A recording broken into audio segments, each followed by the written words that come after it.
Muy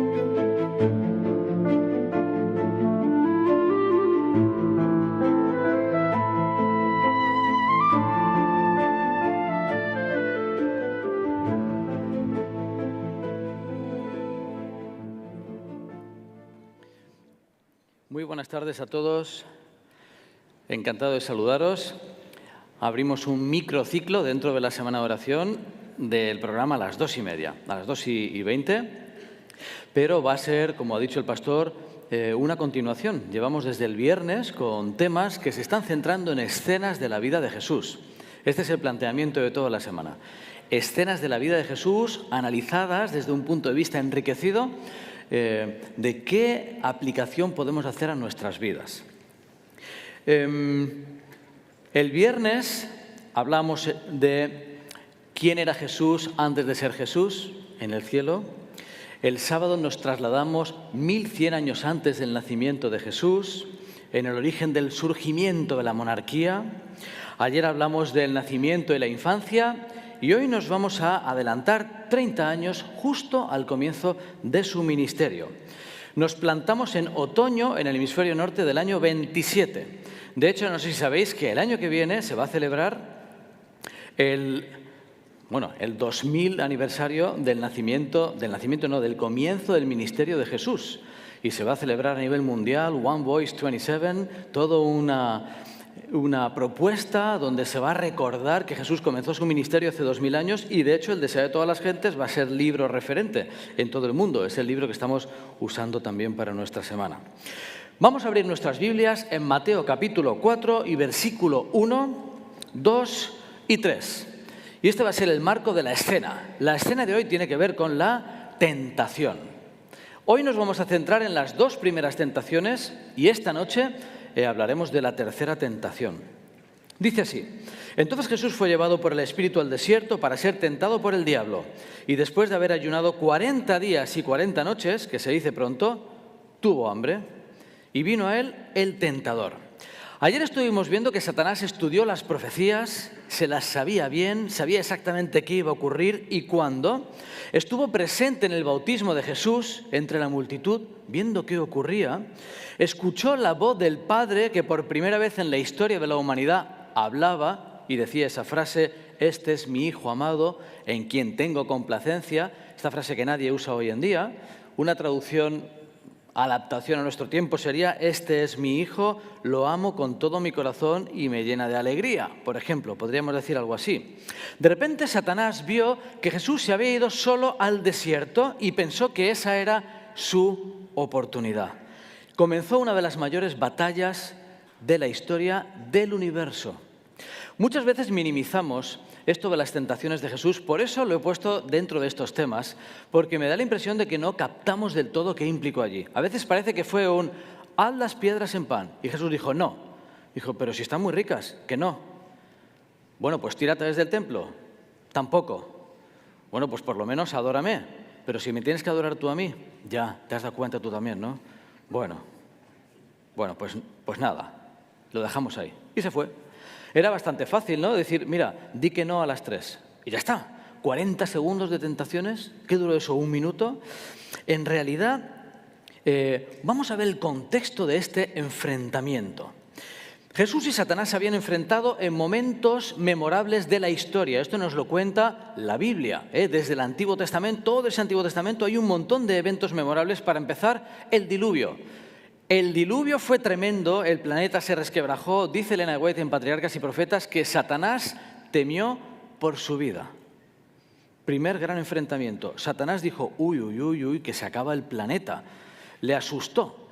Hay otros enfrentamientos en la historia, en Egipto, ¿verdad? Pues un dios contra otro, todos los dioses de hecho de Egipto contra Jehová. En el Monte Carmelo, ese gran enfrentamiento con Elías, diciendo, bueno, pues que caiga fuego del cielo. Y Satanás no pudo hacer caer fuego del cielo, y Dios sí. Pero era la primera vez que se enfrentaban cara a cara, después de siglos. Jesús y Satanás. Lucifer, antes de caer, era el ser creado más poderoso del universo. el que mayor gloria, mayor inteligencia, mayor todo. Es cierto que cuando cayó, cuando pecó, cuando generó el conflicto, empezó una degradación, pero todavía entonces mantenía el poder y esplendor de lo que había sido. Satanás probablemente da miedo al resto de ángeles caídos. Esto es muy curioso, algo comentamos hace unos días de las dinámicas internas de las huestes espirituales de maldad, de las que nos habla Efesios. Algo tiene que ver ahí medio raro, ese liderazgo de Satanás al que seguro no aman, pero quizá le tienen miedo como líder. Cada centímetro cuadrado de su poderosa e indescriptible inteligencia está consagrado al mal. Imaginad toda esa inteligencia concentrada en un solo objetivo: causar daño al Creador y a su creación. Por fin tenía la oportunidad de estar a solas con Jesús, cara a cara con el ser al que más odiaba del universo entero. Y estamos hablando de mucha capacidad de odiar, mucha, una mente privilegiada, con mucho poder. Todo ese odio concentrado en un ser llamado Jesús de Nazaret. Satanás era muy consciente de lo que estaba en juego. Alguna de esta cita ya mencionamos hace unos días, pero tuvo que dirigir personalmente la guerra y toda arma del infierno se dirigió a él. Fijaos, las reglas del juego eran las siguientes. Si durante su vida Jesús pecaba una sola vez, una sola mirada o un pensamiento desde que era niño, Jesús se perdía y el mundo también. Vaya reglas de juego. Imaginaos, una sola mirada. El propio Jesús se arriesgó a perderse eternamente. Fijaos lo que dice Ellen White. Le dejó arrostrar los peligros de la vida en común con toda alma humana, pelear la batalla como la debe pelear cada hijo de la familia humana, aun a riesgo de sufrir la derrota y la pérdida eterna. ¿Qué presión tuvo que sentir Jesús desde el día que nació? Constantes ataques hacia él.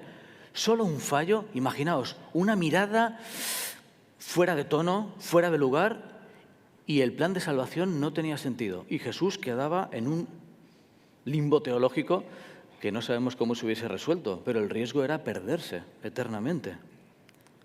Si hubiese respondido con una palabra o mirada impaciente, si hubiese complacido a sus hermanos con un solo acto malo, no habría sido un ejemplo, habría dejado de llevar a cabo el plan de nuestra redención. Si estas eran las reglas del juego, ¿cómo te hubieses acercado a Jesús si eras Satanás? Tienes que hacerle perder esto. Basta un gesto, basta una micromirada, basta algo para que todo el plan de salvación se pierda. Probablemente lo hubiésemos hecho por sorpresa y disfrazado. Bueno, pues ahí es donde empieza el making of, literalmente, de qué ocurrió ahí realmente. Nos dice Elena de White lo siguiente. Jesús, ¿qué había estado haciendo esos 40 días? Orar, ayunar y orar. Bueno, pues como respuesta a su oración, fijaos, en contestación a las oraciones se le presentó un ser que parecía un ángel del cielo. Paréntesis, Satanás no se presentó allí con cuernos y rabo y el tridente. Se disfrazó. Se hizo pasar por un ángel del cielo. Aseveró haber sido comisionado por Dios para declarar que el ayuno de Cristo había terminado. Así como Dios había enviado un ángel para detener la mano de Abraham a fin de que no sacrificase a Isaac, así también, satisfecho con la buena disposición de Cristo para entrar por la senda manchada de sangre, el Padre había enviado un ángel para librarlo. Fijaos qué sutil.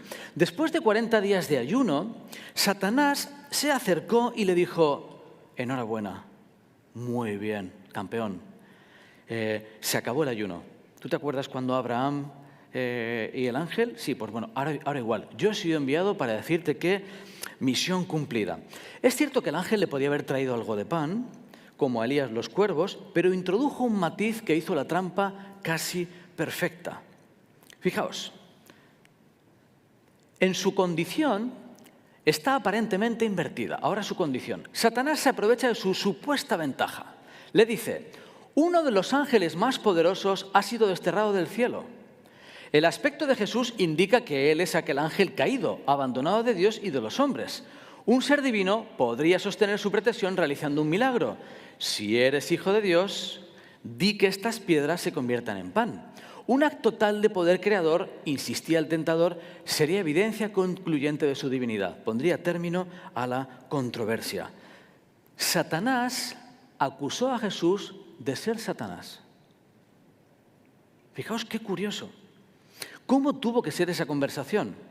Mira, me han enviado del cielo, tengo que cumplir esta misión, pero con cuidado. Nos han dicho que hay por aquí rondando un ángel caído. Tenemos que tomar precauciones, ya sabes, órdenes del jefe. ¿Sabes cómo es esto? Imaginaos. De paso, ¿no serás tú el ángel caído? Tienes una pinta un poco rara, ¿no? Tienes una pinta de ángel muy caído. ¿Qué te ha pasado estos 40 días? Fijaos el contexto de Satanás disfrazándose de un ángel que le dice, oye, que ya está terminado, pero necesito confirmación de identidad. Sí, me dicen que tengo que confirmar, necesito que hagas algo. Sí, es que anda por ahí alguien suelto. Ayúdame, por favor. Imaginaos, mira, yo soy nuevo en esto, me piden que hagas algo sobrenatural. No sé, algo que se te ocurra. Yo qué sé, esas piedras, ahora que tienes hambre puede venir bien.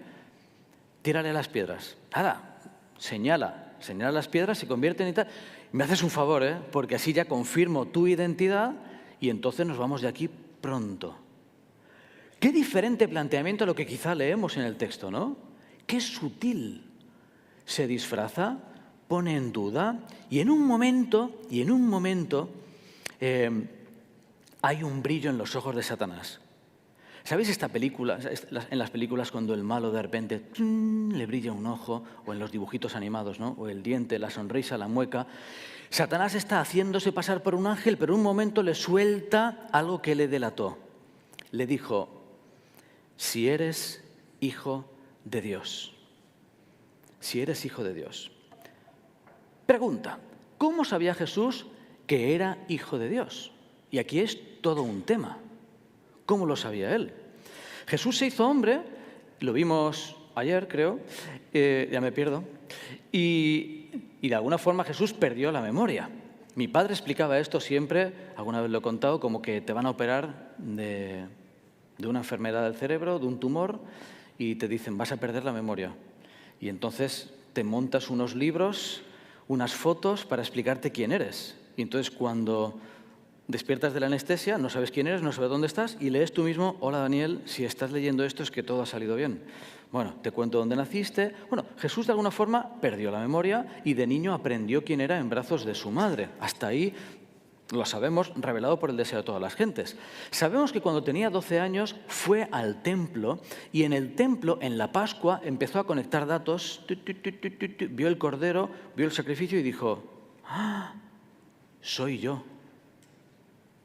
Soy yo.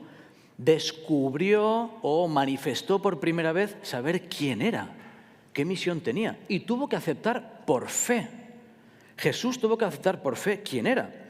De hecho, en el bautismo se había hecho la promesa desde el cielo, he aquí mi Hijo amado, y Satanás lo que pretendía era hacerle dudar de eso. ¿Seguro que eres quien crees ser?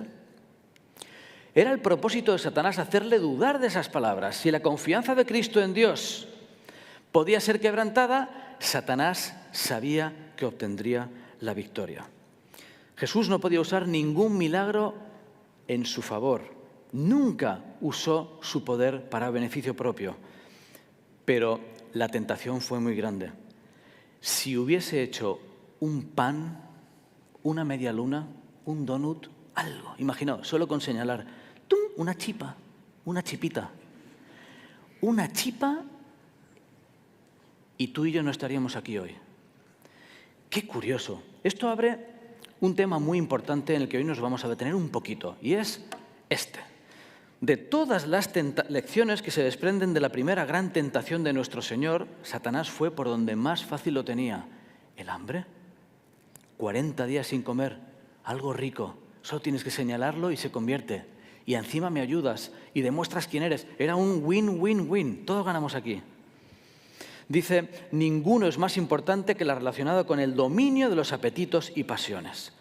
En todas las edades, las tentaciones atrayentes para la naturaleza física han sido las más eficaces para corromper y degradar a la humanidad. ¿Cuántos problemas nos ha dado esto desde siempre? Y es que nos ciega. se activan mecanismos de recompensa muy poderosos. Se dispara ahí la dopamina, la serotonina y todo, ¿eh? Puede ser cualquier tipo de apetito. Tenemos distorsionados los mecanismos del placer. Estamos así, de enfermos. Realmente nos complica la vida. Si analizáramos la micropsicología de la tentación, veríamos que en esos instantes siempre hay un momento de lucha. Hay un momento de debate interno. Hay un momento de conversación. Y en ocasiones se resuelve con me rindo. En España decimos a la porra. ¿Sabes qué? Trae para acá. ¡Buah! Me lo bebo. ¿Eh? A la porra moment. Es aquel momento en que dices, bah, da igual, me lo merezco. ¿Eh? Un homenaje. En ocasiones esto se complica bastante. Imaginad un adulterio. La micropsicología interna de un adulterio. Una vez me contaron el caso de un joven, en otro país, estudiante de teología, cantaba en un grupo y llevaba una mala racha con su esposa. Su esposa estaba con los niños pequeños, se había descuidado un poco, que no es excusa, ¿verdad? Pero estos son contextos que a veces ocurren. La relación con ellos no iba muy bien, llevaban unos meses mal, se van de gira y por la noche en el hotel una pelandrusca, una de las que iban en el viaje, entra por la noche a la habitación y se mete en su cama. ¡Qué momento! ¿Qué hago? Imaginaos esos instantes. No podemos. Mi esposa, mi hijo, la luz. ¿Quién soy? Un tsunami bioquímico, una microlocura. ¿Sabes qué? A la porra. ¿Cuántas veces ha ocurrido eso en la historia? Un matrimonio roto, una vocación rota, una vida frustrada, otra vida completamente diferente, por un simple instante. Y sabéis, aquí nadie puede juzgar, nadie está libre de tentación. Satanás tiene todo tipo de tentaciones de cualquier especie que se nos venga a la mente. La tiene preparada especialmente para nosotros. La Biblia hace un análisis muy bueno de la tentación en Santiago, capítulo 1, versículos 16 y 17. Nos ayuda a analizar esto de la tentación que tanto nos complica la vida, a todos, desde la juventud hasta que somos mayores. Dice, cada uno es tentado cuando de su propia concupiscencia es atraído y seducido. Primera fase, perdón. Entonces la concupiscencia, después que ha concebido, y habla ahí de un embarazo psicológico, habla de algo que se carga de otra vida. Dice, da a luz el pecado, y el pecado siendo consumado da a luz la muerte. Todo comienza con atracción y seducción, y Satanás sabe exactamente de qué pie cojeamos. ¿Sabéis? En este contexto es bueno que tengamos en mente esto. El tentador nunca puede o no puede nunca obligarnos a hacer lo malo. No puede dominar nuestra mente. A menos que la entreguemos a su dirección, la voluntad debe consentir y la fe abandonar su confianza en Cristo antes que Satanás pueda ejercer su poder sobre nosotros. Pero todo deseo pecaminoso que acariciamos le da un punto de apoyo. Es curioso porque la voluntad finalmente debe consentir. Hay un instante en la vida de todo ser humano que está luchando con la tentación. Hay un instante donde el tiempo se para. Un instante. Donde estás tú solo. No está tu familia, no está tu pasado. Es cierto que hay tendencias, es cierto que hay patrones de comportamiento, es cierto que hay genética, es cierto que hay de todo. Pero hay un instante en el que hay el último destello de libertad, se podría llamar. El último destello de libertad. Y ahí puedes sucumbir o puedes no sucumbir. Pero en todo caso, Satanás no puede entrar en nuestra mente. No puede activar el botón. No puede. Hemos sido diseñados con una mente encriptada.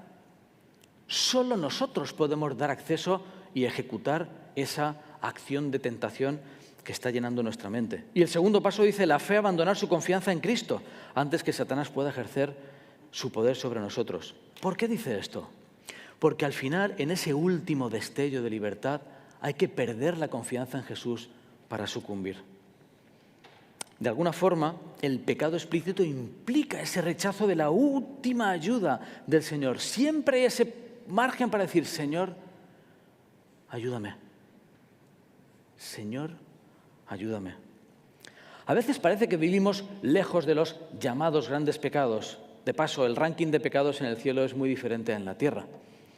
El mayor pecado del mundo es el orgullo y podríamos dedicar otro culto a esto.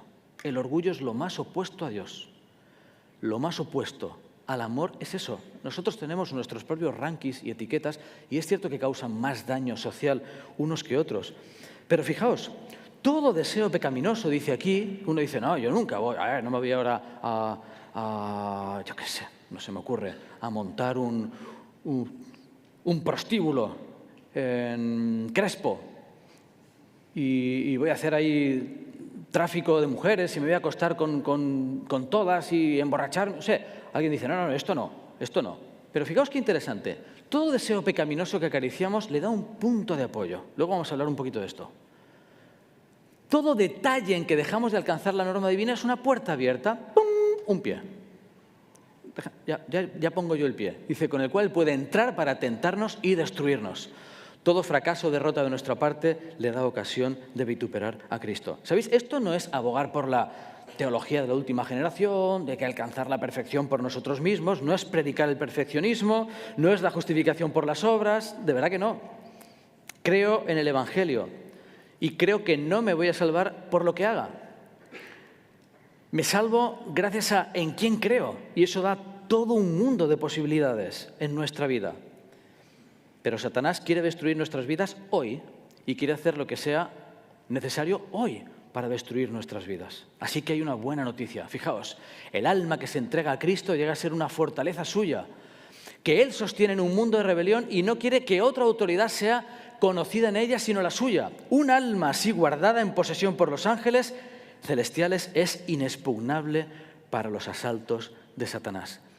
Me encanta esta noción, de verdad. Olvidaos de esta idea del perfeccionismo. No, el Señor te ama, te quiere como eres, pero no te deja como eres. Te propone toda una vida de victoria. Una vida de victoria por el pecado, no por ganarte el cielo, sino gracias a que has sido salvo. Otro camino completamente diferente y nos da el poder. Volviendo a nuestra escena, la respuesta de Jesús es célebre. No solo de pan vivirá el hombre, mas con toda palabra que sale de la boca de Dios.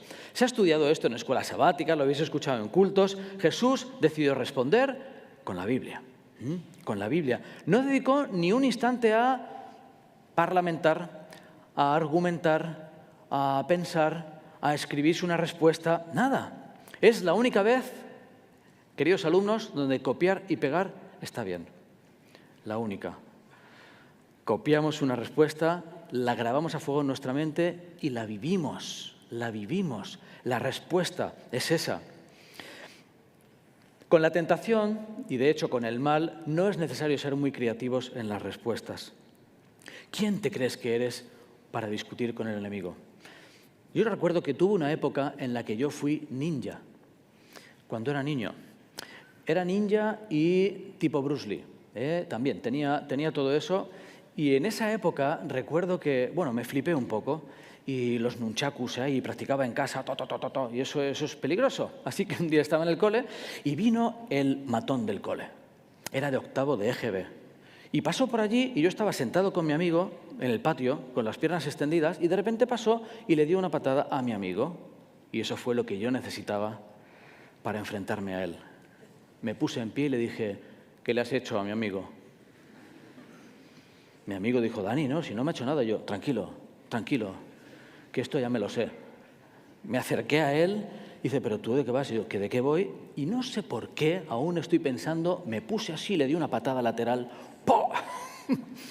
Tremendo, porque duró un instante y a continuación vino él con todo su poderío y me demostró por qué era el matón del cole. Me lo demostró no llegó a ser, no sé, un bofetón, guantazo, puñetazo, una cosa rara. Acabé llorando, nos llevaron al profesor. Dice, pero Dani, ¿qué has hecho? Y yo, no lo sé, la verdad. Tanto Bruce Lee, ¿verdad? Me he venido arriba. Bueno, esto que puede ser un poco cómico, a veces somos esto. Nos hacemos de Bruce Lee intentando dialogar, argumentar, racionalizar. No, que yo controlo, que puedo, que tal, con nuestras tentaciones en nuestra vida. Siempre vamos a perder. Siempre vamos a perder. Huye, querido amigo. Huye. Jamás venceremos a Satanás por nosotros mismos, porque nuestra mente nos traiciona y siempre va a encontrar un argumento que te va a facilitar la tentación, como él: te lo mereces. Te lo mereces. Es tu momento. Qué bien nos viene. Qué bien nos viene. La segunda tentación dice así: entonces el diablo le llevó a la santa ciudad y le puso sobre el pináculo y le dijo: si eres hijo de Dios, échate abajo, porque escrito está: a sus ángeles mandará cerca de ti y en sus manos te sostendrán para que no tropieces con tu pie en piedra. ¿Qué harías si fuese Satanás y te han descubierto? O fallas, no te han descubierto aún, fallas en tu intento de engaño. Muy bien, decir que era una broma. Decir que, bueno, esto era, en realidad era parte de la prueba, era parte del ejercicio, y eso fue exactamente lo que hizo. Pretende haber estado tan solo probando la fidelidad de Jesús y elogia su firmeza. Como el Salvador había manifestado confianza en Dios, le insta a dar una prueba de su fe. En otras palabras, le dijo: muy bien, Jesús, muy bien. Veo que lo has descubierto, ¿eh? Le trajo un certificado del cielo, un trofeo, montó ahí una pequeña entrega de medallas, ¿verdad? Le dio un microaplauso, enhorabuena, ya sabía yo que no ibas a querer algo tan sencillo. Y estimuló la presunción de Jesús. Comenzó a decirle: eres muy capo, Jesús, pero mucho. Hay por ahí Mesías y tal, pero estás tú. Recontra capo.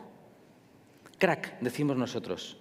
Eres tan capo que si de verdad eres el Hijo de Dios, y vuelve con la misma idea, otra vez, si eres Hijo de Dios, mira, tú eres tan crack, podías tirarte de lo alto del templo y no te pasaría nada, te lo prometo. Te lo digo, se subieron allí, mira, ¿ves esto? Tú te tiras y no pasa nada, te lo aseguro. A sus ángeles mandará por ti, ¿verdad? Satanás ahí se disfrazó de pastor. Usó la Biblia. ¿Ya que usas la Biblia? Ah, pues yo también. Usó la Biblia, hizo una exégesis medio particular, se saltó un versículo, se lo tiró por allí y de repente hizo un llamado: quien quiera saltar del templo, ahora es el momento, ¿eh? Esto es lo que le montó rápidamente en unos segundos en la segunda escena. Y aquí Elena White nos habla de la diferencia entre la fe y la presunción. Dice: la presunción es la falsificación satánica de la fe. Se parece, pero no es. La fe se aferra a las promesas de Dios y produce la obediencia. La presunción también se aferra a las promesas, pero las usa como Satanás para disculpar la transgresión. La fe es una cosmovisión, la presunción otra. Y aquí dejadme que os diga, ojo con los discursos místicos y espiritualoides cargados de religión que se dejan a Jesús fuera. Ojo con los intentos de crear teología sin el espíritu correcto. En ocasiones, los teólogos complicamos lo sencillo, cuando la teología está para simplificar lo complejo. Ojo con la falsificación de la religión, las frases impostadas, las respuestas vacías de escuela sabática, la teología de tertulia, que tanto nos encanta. Ojo con ponernos donde nadie nos ha puesto, haciendo de conciencia de los demás. En la segunda tentación, Satanás usó la religión para estimular el orgullo de Jesús. La presunción es una táctica muy común hoy en día y muy cercana a nuestras realidades. Buscar la fama, las luces, incluso las misiones, por los motivos equivocados. Por orgullo, buscando ser más capo que nadie. Ese soy yo. Me voy de misión más lejos que nadie. Bautizo más que nadie.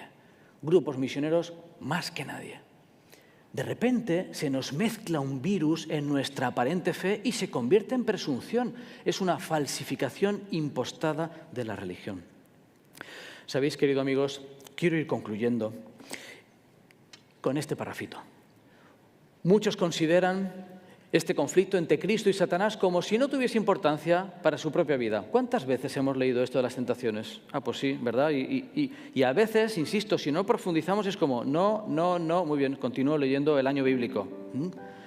Pero no, hay mucho ahí encerrado, hay mucho. Dice, esta controversia se repite en el dominio de todo corazón humano. 2000 años después, de nuevo en tu vida. Esta noche. Te lo aseguro.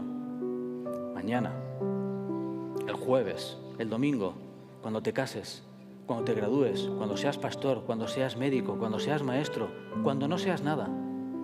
En cualquier momento surge esta misma realidad. Nunca sale uno de las filas del mal para entrar al servicio de Dios sin arrostrar los asaltos de Satanás. Las tentaciones no fueron ninguna broma. Jesús se jugó la vida, ahí. La vida para siempre. Se la jugó ahí. Es espeluznante solo imaginarlo. Satanás también se la jugaba. Fue un combate a muerte de inteligencias que se nos escapan.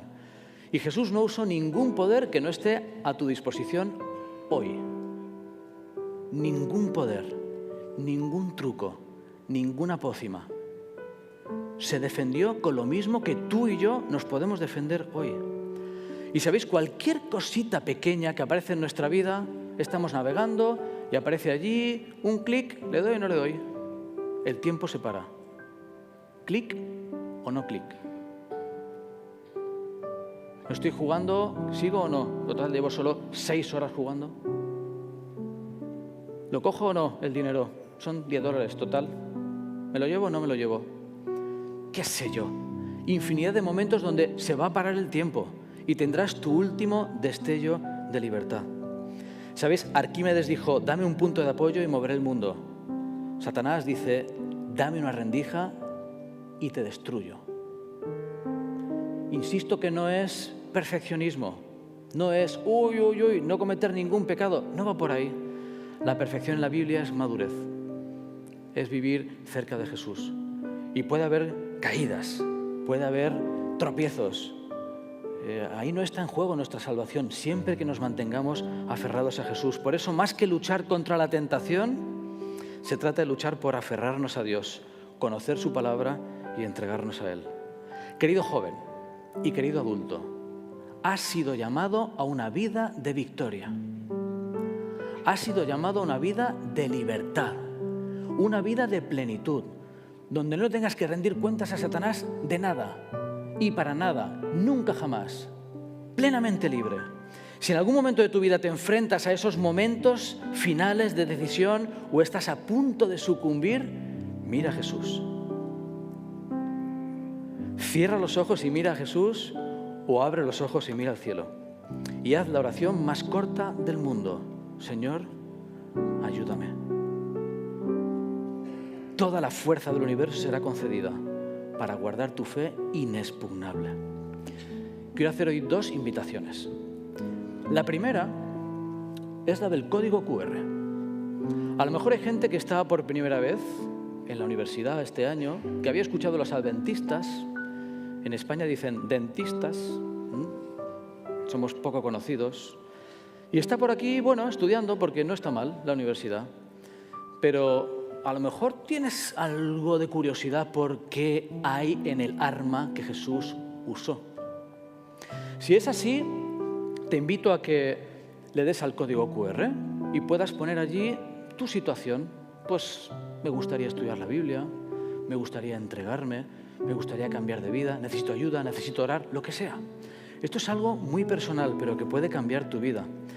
Y la segunda invitación, vamos a dedicar unos instantes a orar a solas. Tú y Dios. Nadie más. Nadie tiene por qué saber aquí si estás luchando con algo de forma especial. Pero el Señor sí. Hoy tienes el momento de enriquecer esos momentos que vendrán. Llenarte de argumentos, llenarte de fe, entrenar tu mente para que cuando llegue ese momento de lucha que vendrá, puedas entregarlo al Señor. Vamos a dedicar unos instantes, yo estaré orando por ti y al terminar haré una oración grupal.